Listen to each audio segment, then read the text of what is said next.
So now we move to our very first presentation of the morning. The topic, investments from the private sector for adaptation, a pending challenge for the Caribbean. Our presenter, James Scriven, CEO of IDB Invest. Please make him welcome.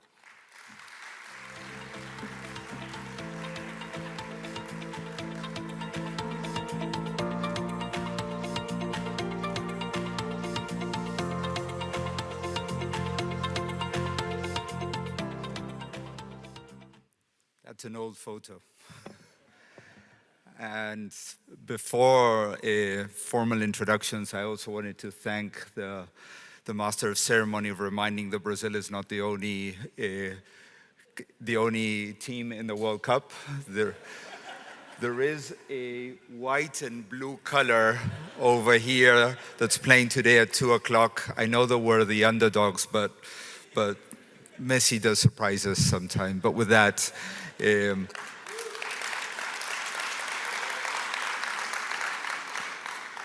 y muchas gracias por el reconocimiento. So I wanted to say that it's a real honor to be part of this Investment Forum Jamaica 2022 conference. I wanted to start by thanking our host of the day, Senator the Honorable Owen Hill, Minister of Business, Investment and Commerce, and also, as I heard yesterday, Minister for Business. The Honorable and our big boss, the Honorable Nigel Clark. As he was mentioned yesterday, he's the President, the Chairman of the Board of Governors of the IDB Group. The Honorable Charles Jr., Minister of Agriculture and Fisheries. The Honorable Senator, the Honorable Matthew Samuda, Minister of the Economic Growth and Job Creation. The Honorable Dr. Norman Dunn, State Minister of Industry, Investment and Commerce. Her Excellency Judy Slater, British High Commissioner. Mrs. Melanie Subrate, Chairman of Jampro and CEO of Stanley Mota Limited. Ms. Diane Edwards, President of Jampro. And Ms. Stephanie Sterling, Chairman of the Jamaica Business Development Corporation, and my fellow friends from IDB Group, started by the General Manager of this region, Tariq Ali, and all very, very welcome. This session is extremely timely.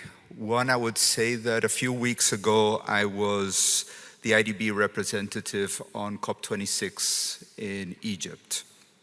As you all know, it's the Global Conference on Climate.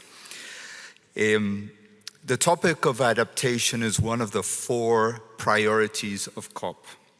And while we all know the consequences of global emissions, we're only understanding now the consequences on our livelihoods of climate and how this climate crisis is affecting us. So I did want to start and discuss what this means for countries of all Latin America and the Caribbean, but in particularly for the Caribbean. Just as an example, just to prevent climate-related crisis, we need to invest in Latin America and the Caribbean $18 billion a year to adapt our physical infrastructure to what could be. This seems impossible to do, but as I learned throughout the years, the word impossible is not in a Jamaican dictionary. We all heard the amazing recovery story presented by the Most Honorable Prime Minister yesterday, and how that story of resilience and fiscal discipline was maintained throughout what was one of the worst crises that the world has lived has been an amazing story. While that is a formal story, we also all remember what happened in the Winter Olympics in 1988 with the famous bobsledge team, which had an amazing performance without having snow or ice in the island to be able to practice. So impossible is not in Jamaica's dictionary. What we're trying to do over here is find ways in which we can adapt and be more resilient to the effects of climate. And 9 out of the 20 countries that are most vulnerable to climate reside in Latin America and the Caribbean. And this is extremely important to know. We're not the polluters of the world, but we're suffering the consequences of those who are.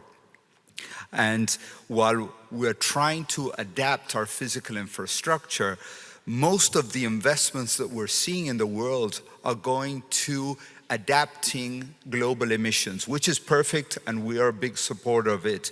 But only a small percentage of that is going to adaptation. So for example, only 7% of financing for adaptation is financed by the private sector. All the rest is financed by governments. And there is a big and increasing role to play from the private sector, particularly in adaptation. So I want to give 3 examples of what in IDB Invest we're doing to be able to invest, particularly when it comes to adaptation. 1, we have with us today Maricela Alvarenga, who's our head of financial institutions, and she's working with over 100 banks in Latin America and the Caribbean to be able to invest in green funding.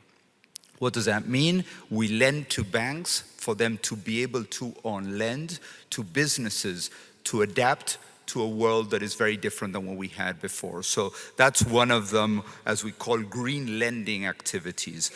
A second example of that is how we work directly with corporates to adapt their energy sources, moving away from fossil fuels. And we've got a number of examples, but I want to refer to, for example, one of agribusiness sector that we did in Mexico, a project called Negocio Agrícola San Enrique. The team is helping to design a mangrove restoration plan to prevent coastal erosion and sea level rises that affect shrimp farms.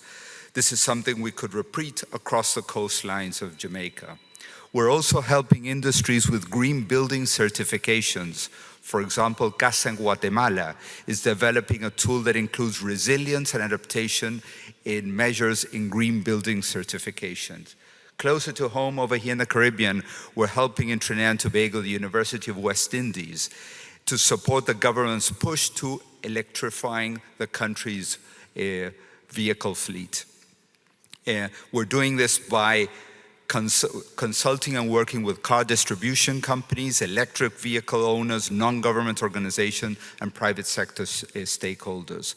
We're innovating and promoting green hydrogen, and we're doing it, as an example, in the country of Barbados, where we developed a renewable Barbados project developed by Hydrogen de France and Rubens. Lastly, I want to go closer to a discussion that we had yesterday about tourism. Tourism is acutely impacted by climate, as you know, and as you know better than I, 33% of the GDP in this country is represented by tourism. So too often the effects of climate or acts of God do have an effect over coastals, and particularly when we see the beautiful coast that Jamaica has, we see that most of the hotels are being affected and the tourism has an enormous impact. So one example is Stefan Wright, who's sitting here, led an effort with a group called Grupo Piñero, one of the leading hotels companies with 27 properties in the Dominican Republic, Mexico, over here in Jamaica and Spain. There is a team that is innovating with nature-based solutions using mangrove swamps to protect the ecosystem and make it more resilient to climate. So we're learning from all these experiences because the private sector increasingly is playing a role in adaptation. Looking forward, I represent the private sector arm of the IDB group, and I did wanted to say what we're here for and how can we help. First, IDB has an opportunity to multiply its impact through a more intentional originate-to-share business model. Many of you discussed yesterday that there were development institutions, but there are many impact investors in the world looking for places. And when yesterday the Prime Minister, the various ministers talk about becoming billion-dollar investments. They are those impact investors around the world looking for those billion-dollar investments. And here is Jamaica with its physical infrastructure, its fiscal discipline, raising its hand saying, I'm the place to invest. Second, we focus a lot on the economic impact, direct and indirect economic impact of our work. We look at development priorities such as job creation, food security, MSME, a conversation that we had very closely with the minister yesterday, financial inclusion, governance, and physical infrastructure. Third and not least, we will continue to count on partners like Jamaica. Jamaica is a large shareholder for the IDB Invest, for the IDB group, and it's the hub for IDB Invest. So I just wanted to say that we feel at home over here, and with that, a big thank you to the organizers and all for letting me share my thoughts. Thank you so much.